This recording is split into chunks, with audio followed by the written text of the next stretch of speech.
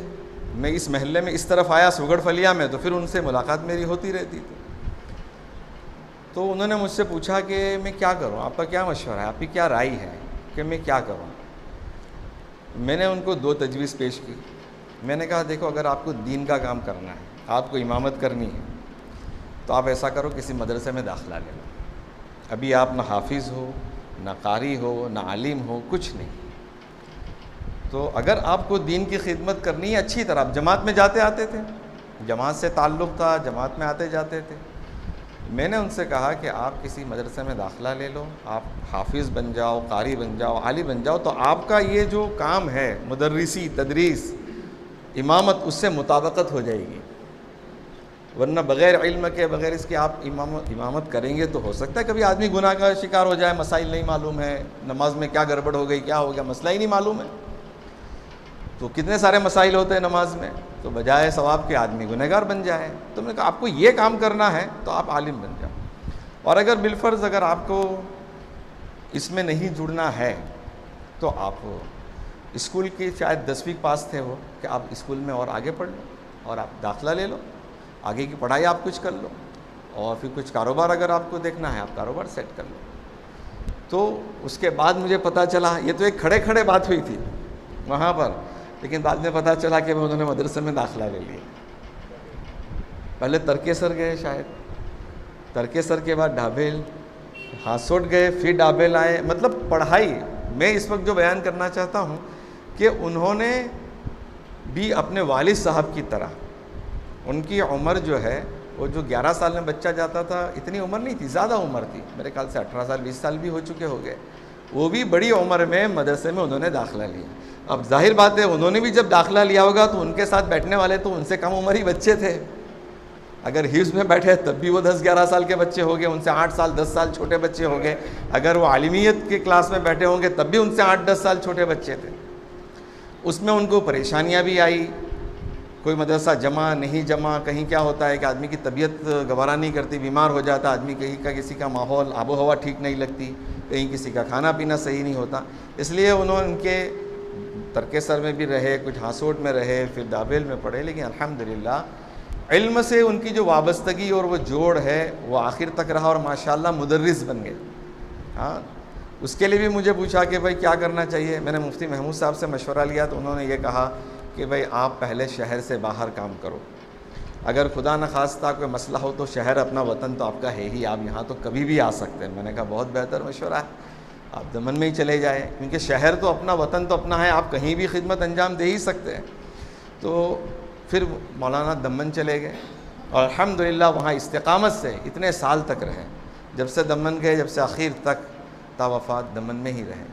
تو وصف امتیازی جو میری نظر میں حضرت قاری جمیل صاحب رحمۃ اللہ علیہ کا دیکھا، اور وہی ان کے صاحبزادے مولانا خلیل صاحب کا دیکھا، کہ عمر کی پرواہ نہ کرتے ہوئے انہوں نے علم حاصل کیا، قرآن کو حاصل کیا، حدیث کو حاصل کیا، اور اس کو لوگوں تک پہنچایا، مدرس بنے ماشاءاللہ۔ اور دینی جو خدمات وغیرہ ان کی جو ہے وہ آپ سبھی جانتے ہیں، باقی چیزیں تو آپ شہر کے سبھی لوگ جانتے ہیں۔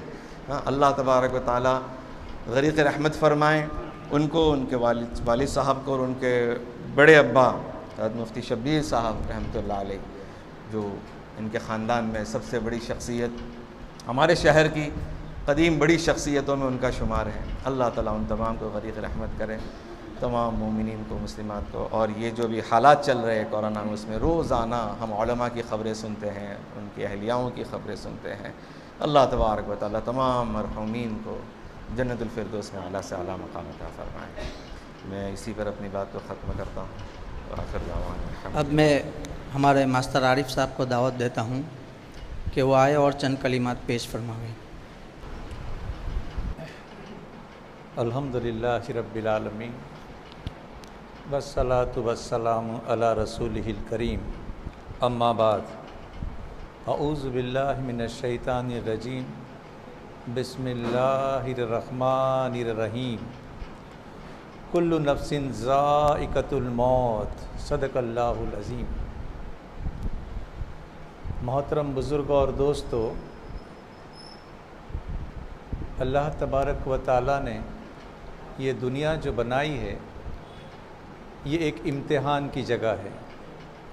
اللہ فرماتے ہیں وَلَنَبْلُوَنَّكُمْ بِشَيْءٍ، بے شک ہم تمہارا امتحان لیں گے. یہ اللہ نے فرمایا. اب امتحان ہے لیکن وقت تو بہت کم ہے. متاع قلیل، تھوڑا سا ساز و سامان ہے. ایام معدودات، گنے چنے دن ہیں. اور اس کے بعد ہر انسان کا مقدر جو ہے وہ لکھا جا چکا ہے، طے ہو چکا ہے. وَمَا كَانَ لِنَفْسٍ أَن تَمُوتَ إِلَّا بِإِذْنِ اللَّهِ كِتَابًا مُؤَجَّلًا. کیا فرمایا اللہ نے کہ اللہ کے حکم کے بغیر کسی کو موت نہیں آ سکتی. یہ اللہ کا حکم ہے، ایک دن دنیا چھوڑ کے جانا ہے اور وقت مقرر، کتابًا مؤجلہ، مقرر ہو چکا ہے.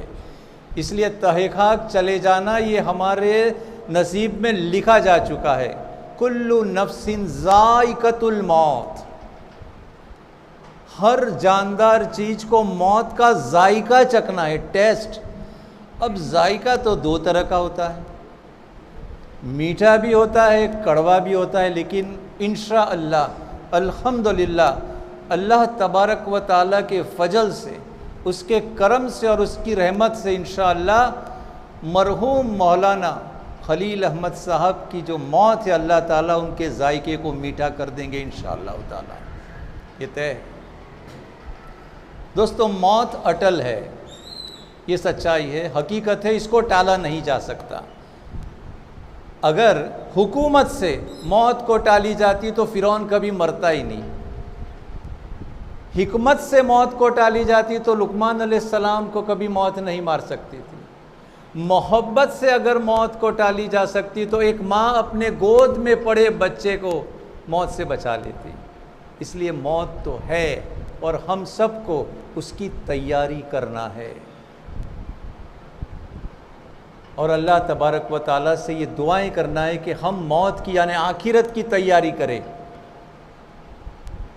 نبی علیہ السلام نے فرمایا کہ جب انسان تو زندگی گزار رہا ہے دنیا کے اندر تو ایک مہمان بن کر، پردیسی بن کے جیا کر، کیونکہ دنیا تو آخرت کی کھیتی ہے دوستو، جیسا بوگے ویسا کاٹو گے. اس لیے مولانا صاحب نے جو ابھی ایک آیت پڑھی تھی، الذی خلق الموت والحیات لیبلوکم ایکم احسن عملا. کیا فرماتے اللہ؟ ہم نے زندگی اور موت دونوں کا نظام جمایا ہے. کیوں؟ میں دیکھنا چاہتا ہوں اے میرے بندے کہ تم میں سے سب سے بہترین عمل کر کے کون میرے طرف لوٹ کے آتا ہے. تو انشاءاللہ مرحوم نے جو اعمال کیے اپنی زندگی کے اندر، اللہ تعالیٰ ان کو بہترین اعمال میں شمار کر لے. انہوں نے پروردگار سے محبت کی، پروردگار سے انہوں نے دل لگایا، تو انشاءاللہ ایک دن ان کو اللہ سے ملا دیا جائے گا. آخرت کی فکر رہتی تھی انہیں، ہر وقت اللہ کا ذکر اور نبی علیہ السلام کی زندگی کی باتیں. آج سے قریباً 8 سال پہلے ان کا فون آیا. میں ان کو نہیں جانتا تھا، میں لگ بھگ 2013 کی بات کر رہا ہوں. مجھ پر فون آیا. جانتے ہو کس سلسلے میں فون آیا؟ مجھے کہتے ہیں عارف سر آپ ٹیوشن پڑھاتے ہو، میں نے آپ کے بارے میں سنا ہے، آپ سے کچھ باتیں کرنی. میں نے کہا فرمائیے. یہ مولانا نے اپنا تعارف دیا تو کہتے ہیں کہ ہماری جو زاہد بھائی نے اب سب سے پہلے یہ بات ان کے بارے میں بتائی کہ میں چاہتا ہوں کہ ہماری قوم کے جو بچے ہیں وہ دین اور دنیا دونوں زندگی کا علم حاصل کرے. ماشاءاللہ.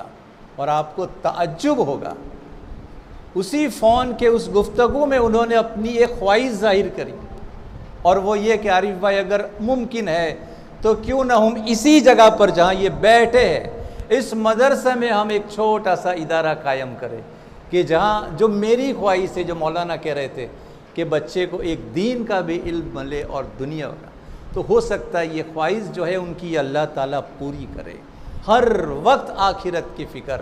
اور دوسری بات جو یہاں پر بتائی بزرگ نے، بڑے بڑے علماؤں کے ساتھ ان کا اٹھنا بیٹھنا۔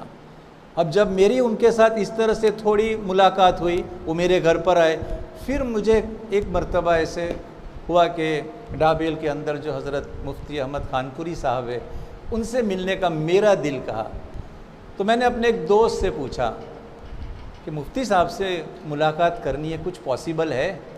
تو جانتے ہو وہ میرے دوست نے کیا کہا، عارف بلساڑ میں ایک ہی ہستی یہ کام کر سکتی ہے، اور وہ ہے مرحوم مولانا خلیل صاحب۔ آپ سوچئے کہ کیا مقام ہے ان کا۔ اس لیے میرے بزرگ اور دوستو، جو زندگی انہوں نے گزاری ہے اس پر ہم مورل حاصل کریں۔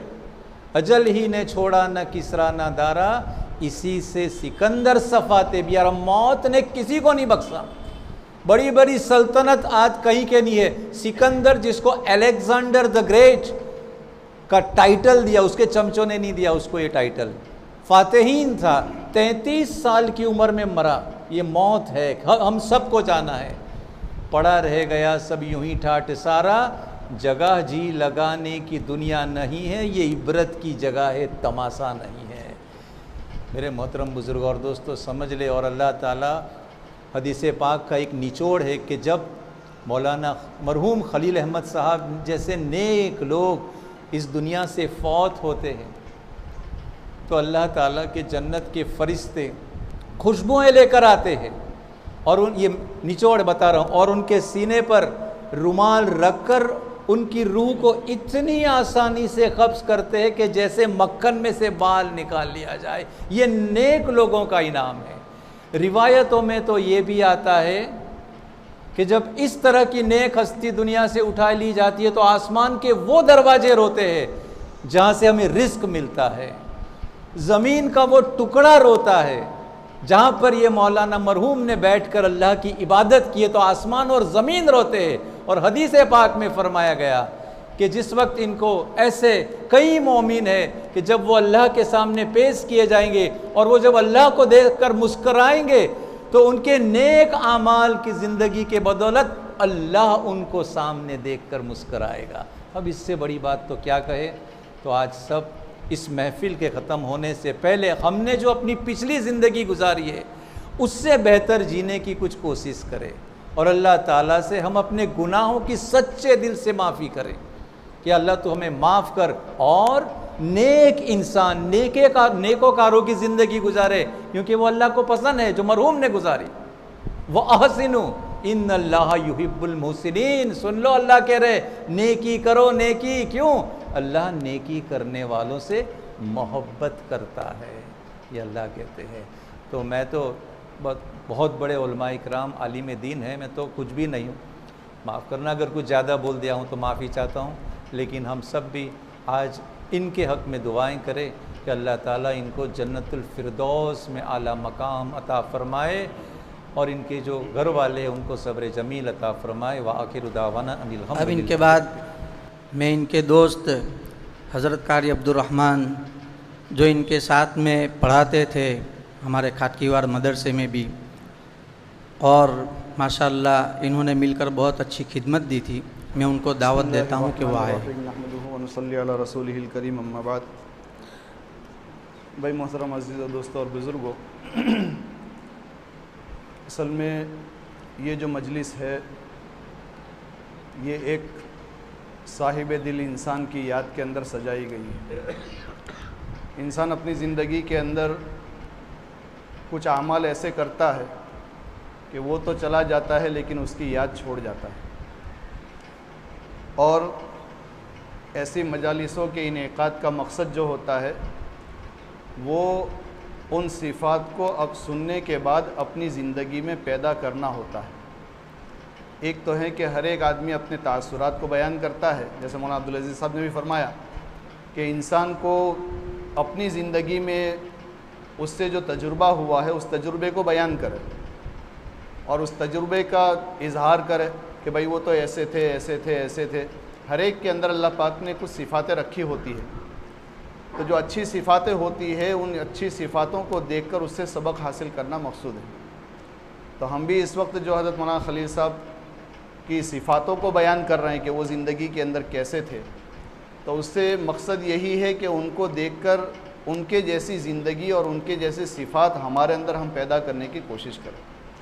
حضرت مولانا کے ساتھ میں ہمارا بہت پرانا تعلق ہے، بلکہ مجھے اچھی طرح سے یاد ہے جب 1996 یا 97 میں بلساڑ میں آیا، اس وقت سے پہلے دن سے ان کے ساتھ ہماری دوستی ہے.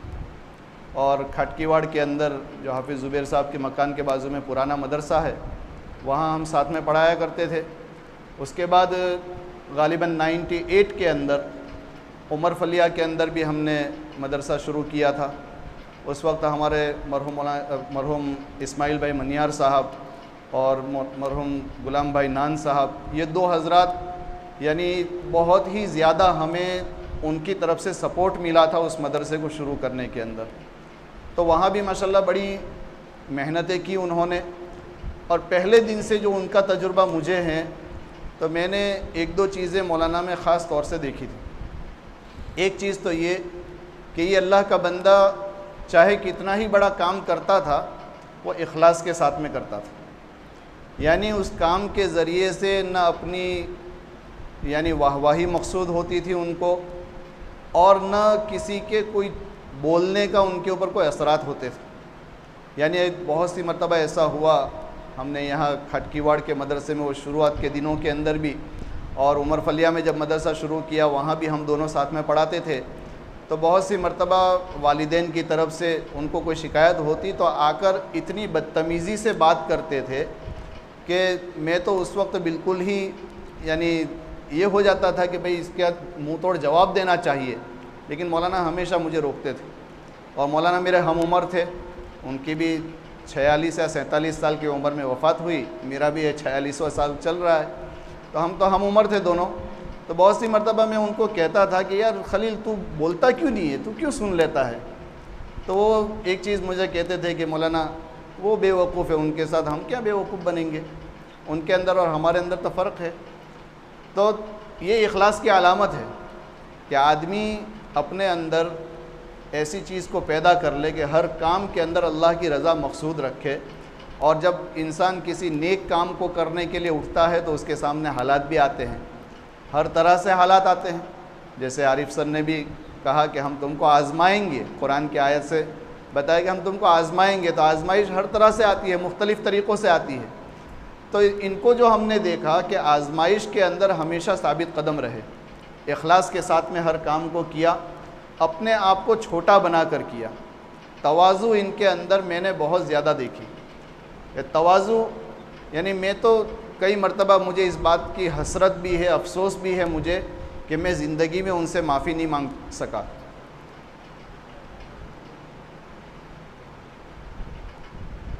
ہم عمر ہونے کی وجہ سے دوستی کے ناطے بہت سی مرتبہ ہم دونوں کی رائے میں اختلاف بھی ہوتا تھا، اور کئی مرتبہ بہت سارے پروگرام کی وجہ سے ان کے ساتھ میں تو میں بھی ہو جاتی تھی، اور اس کے اندر میں ان کو کچھ سخت الفاظ بھی کہہ دیتا تھا. لیکن اس اللہ کے بندے نے کبھی میری بات کا بھی کوئی جواب نہیں دیا، بلکہ مجھے ہمیشہ اگر میں غصے بھی ہو کر ان سے بات کرتا تو وہ مجھے کہتے کہ قاری صاحب آپ ذرا اطمینان سے سوچ لینا اس کو، یہ کہہ کر میرے غصے کو ٹھنڈا کر دیتے تھے. ہمیشہ ان کا یہ معاملہ رہتا تھا. تو یہ بھی ایک ان کی تواضع کی علامت ہے.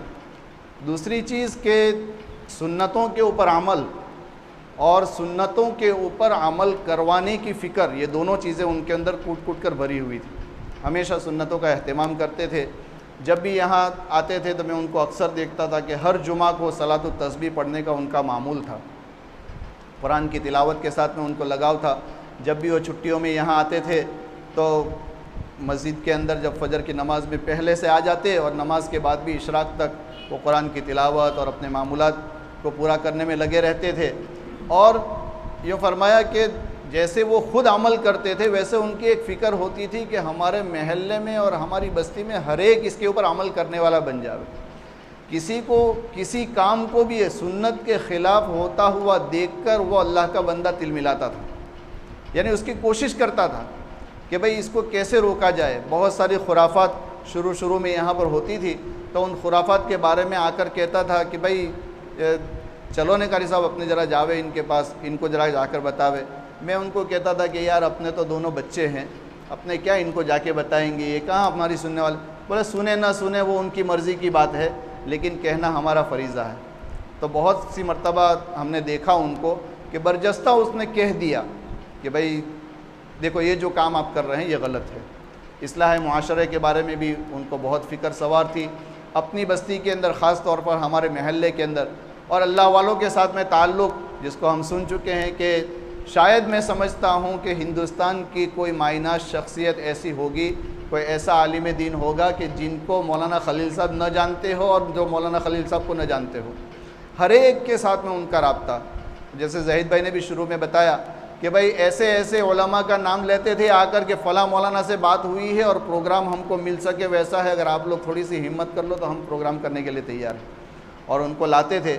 یہ ان کی ایک فکر اور ایک کڑن کہ امت کو کسی طرح سے علماء کا فیض حاصل ہو اور امت جو ہے وہ علماء سے جڑ جاوے اور امت کے اصلاح ہو جاوے. یہ ایک فکر کو لے کر انہوں نے زندگی گزاری.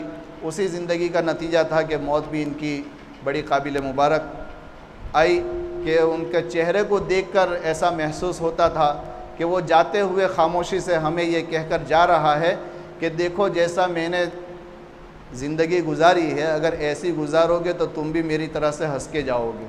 یعنی ان کے چہرے کے اوپر ایک مسکراہٹ ہمیں نظر آتی تھی کہ گویا کہ ہم لوگوں کو ایک سبق دیتے ہوئے جا رہے ہیں کہ بے وقوفی کے کام سے توبہ کر کے اپنی زندگی کو صحیح راستے پر گزار لو.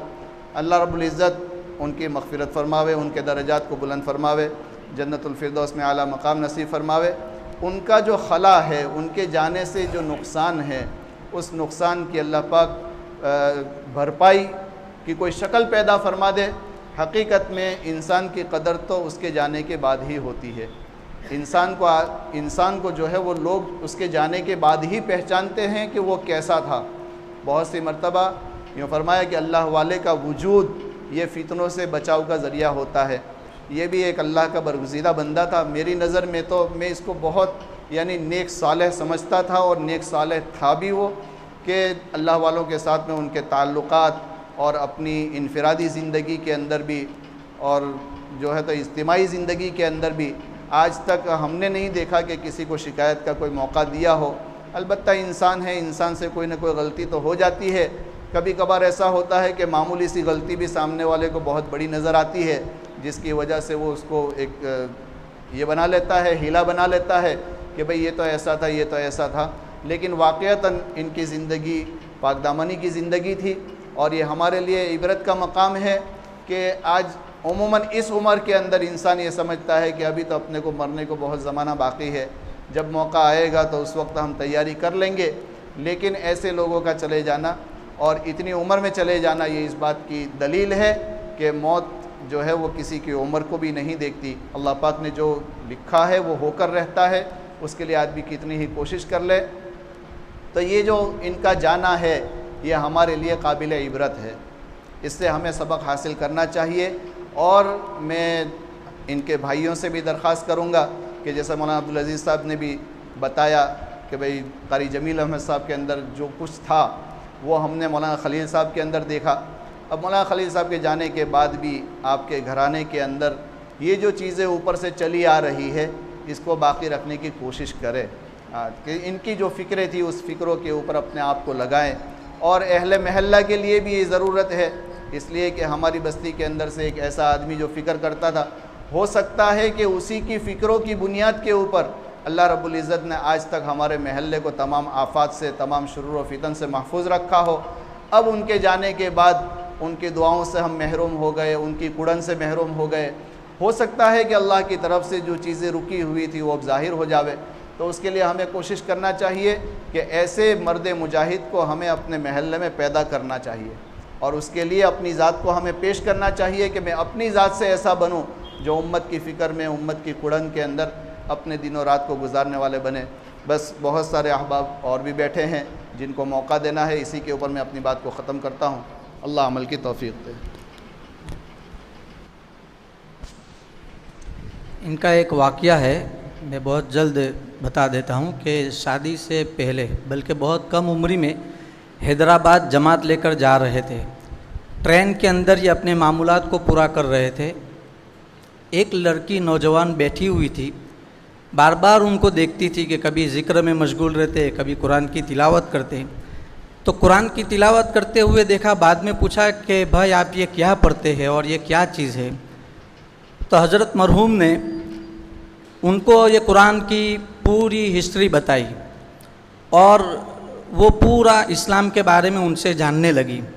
اس کے بعد اس لڑکی نے یہ بھی پوچھا کہ آپ کہاں جا رہے ہیں اور کیوں جا رہے ہیں؟ تو حضرت مرحوم نے یہ سب باتیں بتائی کہ اس طریقے سے ہم تبلیغ میں نکلتے ہیں اور ابھی اس مقام پر جانا ہے۔ اب ان کو یہ معلوم نہیں تھا کہ آگے چل کر کیا ہونے والا ہے۔ اس لڑکی نے وہ مکمل جگہ کا پتہ لے لیا۔ اس کے بعد ان کی تو جماعت وہاں مسجد میں پہنچ گئی۔ بعد میں جا کر کے اس لڑکی نے وہاں کے ذمہ داروں سے ملاقات کی اور کہا کہ مجھے وہ جو جماعت آئی تھی اور اس میں اس قسم کا ایک آدمی ہے، ان سے ملنا ہے۔ جماعت وہاں کے ذمہ داروں نے بتایا کہ بھائی ایسی ایسی بات ہے، کوئی عورت آئی ہے اور وہ ملنا چاہتے ہیں۔ تو بھائی گھبرا گئے کہ یہ کیا بات ہے یار، یہ وہ عورت تو وہاں سب اسلام کے بارے میں پوچھ رہی تھی، اب یہاں کیا کے لیے آئی؟ مگر بعد میں آ کر اس نے کہا کہ میں نے آپ کے بتانے کے مطابق بہت ساری کتابیں ابھی تک پڑھ بھی لی ہے اور اب مجھے پورا اطمینان ہو گیا ہے کہ اسلام ہی حق ہے، آپ مجھے اسلام قبول کرا دیجئے۔ اس نے اپنے مرحوم بھائی کے ہاتھ پر ایمان قبول کیا اور وہاں سے وہ رخصت ہو گئی۔ الحمدللہ، اللہ کا بہت بڑا شکر ہے کہ بہت اچھے کام کیے۔ اب اس کے بعد میں حضرت مولانا عبدالرقیب صاحب کو دعوت دیتا ہوں کہ وہ چند کلمات پیش فرمائیں۔ بسم اللہ الرحمن الرحیم، الحمدللہ وکفا والسلام علی عبادہ الذین اصطفی، اما بعد فاعوذ باللہ من الشیطان الرجیم، بسم اللہ الرحمن الرحیم، کل نفس ذائقۃ الموت، صدق اللہ العظیم۔ بزرگان محترم اور میرے عزیز ساتھیوں، ہم جس مقصد کے تحت یہاں جمع ہوئے ہیں، مولانا خلیل احمد صاحب رحمۃ اللہ علیہ کے بارے میں بہت ساری باتیں ہمارے سامنے آ چکی ہیں اور ہم ان کی تعزیت کے لیے جمع ہوئے ہیں۔ اصل میں عامتاً ہمارا دنیا کے انسانوں کا یہ معمول ہے کہ جب انسان چلا جاتا ہے تو اس کے اوصاف بیان ہوتے ہیں اور اس کی قدر معلوم ہوتی ہے۔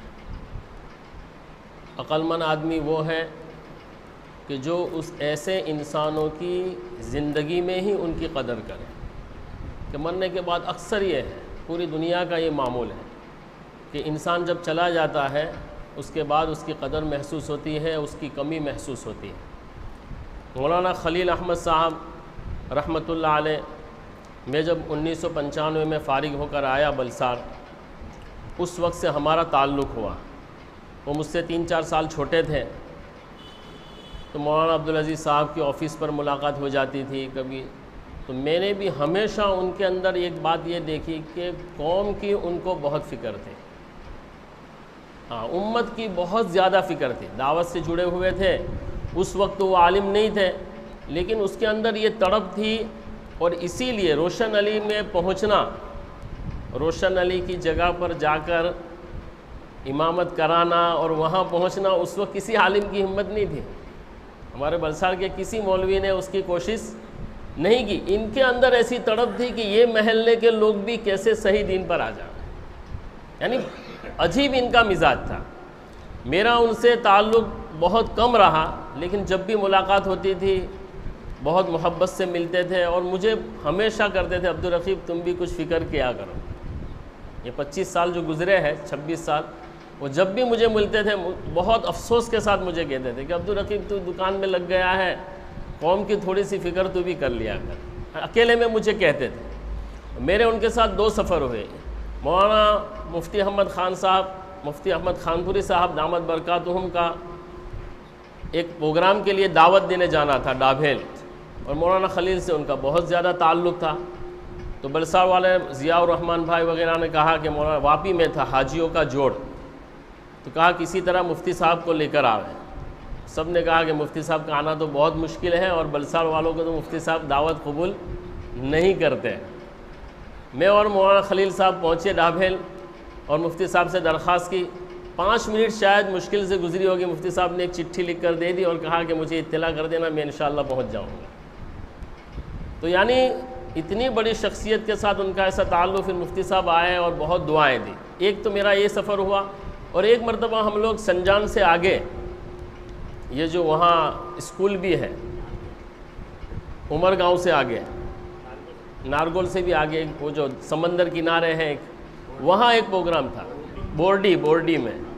تو اس وقت بھی مفتی صاحب کو وہاں لانا تھا، تو مولانا خلیل صاحب ہمارے جو یہاں بلسار کے ایک ہیں، اور ارشاد بھائی ہیں جو واپی کے اپنے سنجان کے، انہوں نے فکر کی تھی۔ تو اس وقت بھی ماشاءاللہ مفتی صاحب آ گئے، اور میں بھی ان کے ساتھ وہ سفر میں موجود رہا۔ تو مجھے ان کے بارے میں یہ ہے کہ اللہ کے ولی تھے، واقعی میں وہ اللہ کے ولی تھے، اور دنیا سے انہوں نے قناعت کو بھی اختیار کر رکھا تھا۔ دیکھو عام متن ہم مولویوں میں کیا ہوتا ہے کہ ہم امامت کراتے ہیں، میں خاص کر اماموں کے بارے میں کہتا ہوں کہ جب امام ہے تو امام کی ذمہ داری ہے پورے محلے کی، وہ صرف اپنی تنخواہ پر اپنی زندگی گزارنے کی اس میں نہ لگا رہے۔ دیکھو بہت سارے امام ایسے ہوتے ہیں، نماز پڑھائی، اپنی ذمہ داری پوری کی اور چلے گھر، نماز پڑھائے، اپنی ذمہ داری پوری کی اور چلے۔ اب بستی کے لوگ کیا کر رہے ہیں، کون کیا کر رہا ہے، اس کی طرف دھیان ہی نہیں دیتے ہیں۔ تو یہ جو مولانا خلیل احمد صاحب کے اندر جو یہ مزاج تھا، کہ یہ مزاج ہمارے تمام علماء کے اندر ہونا چاہیے، مجھ میں بھی یہ ہونا چاہیے، اللہ مجھے بھی اس کی توفیق عطا فرمائے، کہ رات دن ان کی بس فکر یہی تھی کہ ہماری قوم صحیح راستے پر کس طرح آ جاوے، اور اللہ کے نبی صلی اللہ علیہ وسلم کی سنتوں پر کس طرح آئے۔ ہمارے یہاں شادیوں میں عورتوں اور مردوں کا اختلاط ہے، اس کے لیے بھی انہوں نے بہت فکر کی۔ مجھے انہوں نے خود کہا کہ مولانا آپ دمن آ کر شادیوں میں دیکھیں، ہم نے وہاں تھوڑی سی کوشش کی تو الگ ہو گیا۔ اور واقعی میں ایک مرتبہ میرے دوست کی شادی کے اس کے رشتہ دار میں پہنچا میں، تو وہاں الحمدللہ اتنا بہترین نظام دیکھا کہ ایک طرف عورتیں ہیں، ان کا آنے کا راستہ بھی الگ ہے، ان کا کھانے کا بھی الگ ہے، ان کو کھلانے والے بھی عورتیں، اور یہ محنت صرف انہی کی تھی، مولانا خلیل صاحب رحمۃ اللہ علیہ کی ہی یہ محنت تھی۔ تو اللہ تبارک و تعالی ان کی بال بال مغفرت فرمائے، اللہ ان کے درجات کو بلند فرمائے، اور ہم آئندہ دیکھو جانے والے تو چلے گئے ہیں، لیکن اب ہمارے یہاں اگر ایسے علماء کرام ہیں، ایسے امام ہیں جو امت کی فکر کرتے ہیں، تو ہم ان کی قدر کریں۔ اکثر یہ ہوتا ہے گھر کی مرغی دال برابر، ہم یہ کہتے ہیں، باہر سے جو علماء کو ہم یہاں لاتے ہیں تو ہم ان کی بہت زیادہ اکرام احترام کرتے ہیں، میں منع نہیں کرتا، کرنا ہی چاہیے، تمام علماء کرام کا احترام کرنا چاہیے، لیکن جو ہماری بستی میں جو علماء کرام ہیں اور جو فکر کرتے ہیں، ان کا بھی ہم خیال رکھیں، دنیاوی اعتبار سے بھی ہم ان کا خیال رکھیں، ہدایہ اور تحفے سے، اس میں بھی ہماری بہت کمی ہے کہ ہم علماؤں کی خبر نہیں لیتے۔ اس اعتبار سے بھی بہت سارے بیچارے ایسے مؤذن ہوتے ہیں، ایسے امام ہوتے ہیں کہ جو ہر قسم سے پریشان ہوتے ہیں، تو ہم ان کی مالی اعتبار سے بھی چپکے سے ہم ان کی امداد کرتے رہیں، اور ان کے پاس بیٹھیں، ان کے ساتھ باتیں کریں، ان سے اپنے لیے دعائیں کروائیں، اپنے بچوں کے لیے دعائیں کروائیں۔ یہ ماحول اپنے اندر بھی ہمیں پیدا کرنا چاہیے۔ بس یہ چند باتیں تھیں جو میں نے عرض کی۔ اللہ تعالی ہم کو مولانا کے نقش قدم پر بھی چلاوے، مجھے بھی اللہ تبارک و تعالی اس کی توفیق عطا فرمائے، اور مرحوم کی بال بال مغفرت فرمائے، اور ان کے جو متعلقین ہیں ان کو اللہ تبارک و تعالی صبر جمیل عطا فرمائے۔ آگے بڑھتے ہوئے سعادت دارین پارنیرا کے محتمیم ہمارے ماموں حنیف بھائی بی والوں کو دعوت دیتا ہوں کہ وہ چند کلمات ان کے بارے میں پیش فرماوے۔ السلام علیکم۔ مرحوم مولانا خلیل احمد صاحب ہماری بہن کے سب سے بڑے بچے میں تھے، اور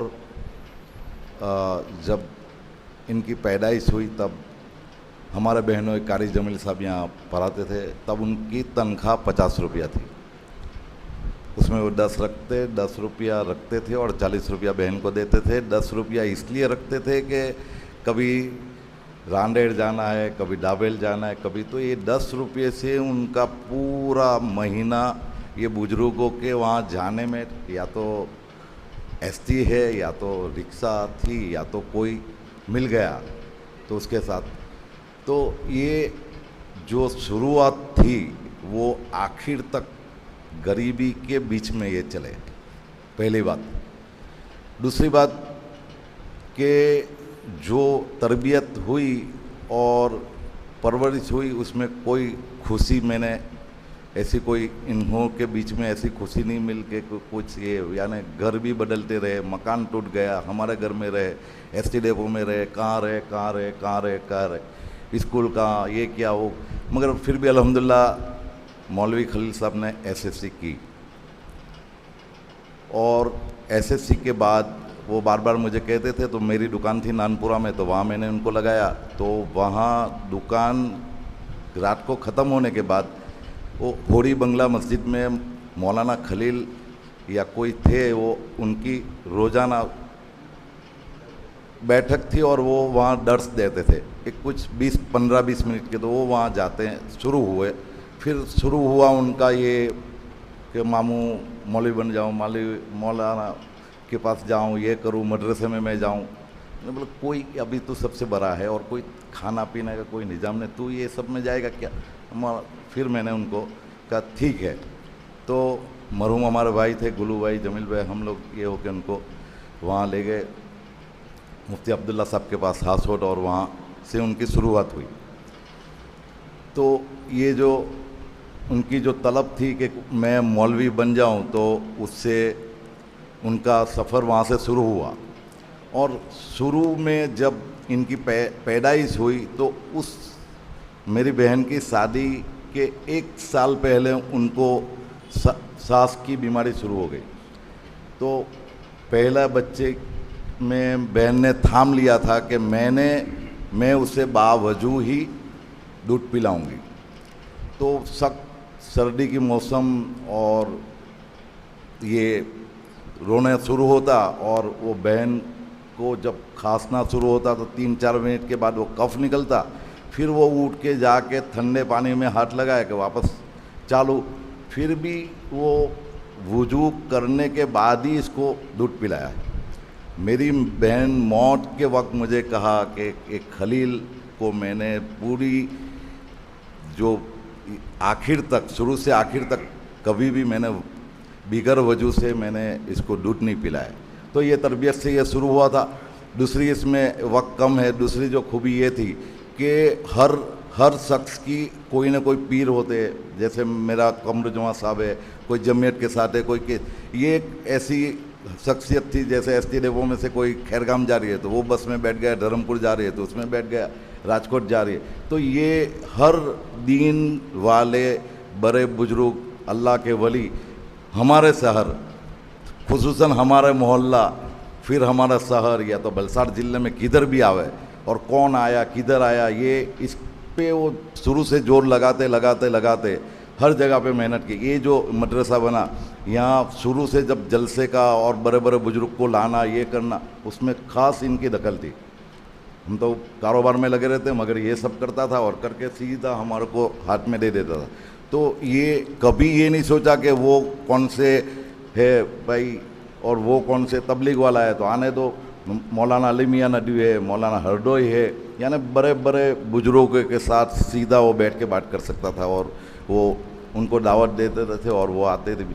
تو آخر تک میں ان کی یہ رہی کہ کسی بزرگ کا کوئی پروگرام فیل ہو گیا کہ یہ جگہ پہ سیٹ تھا اور نہیں ہوا تو مولوی خلیل کو کہتے تھے مولانا خلیل صاحب یہ جگہ پہ یہ میرا خالی دن ہے, تو مولانا خلیل سیٹ کر دیتے. یہ بہت بڑی بات تھی یہ لائن کے حساب سے کہ بھائی یہ یعنی کسی کو وہ مولانا کو لانا ہے اور وقت نہیں ہے تو اس میں بھی وہ سیٹ کر دے کہ بھائی کھانا آگے پیچھے کر لیا اور وہ بزرگ کا وہاں ہو گیا بازو میں.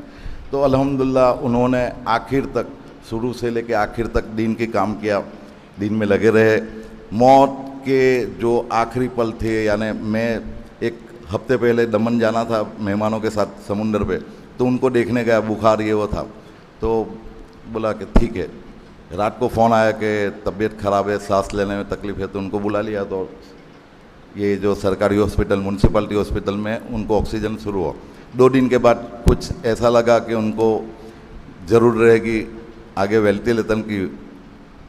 ڈاکٹر پرویز نے کہا کہ تم بڑی ہاسپٹل میں, تو وہ جو ہاسپٹل تھی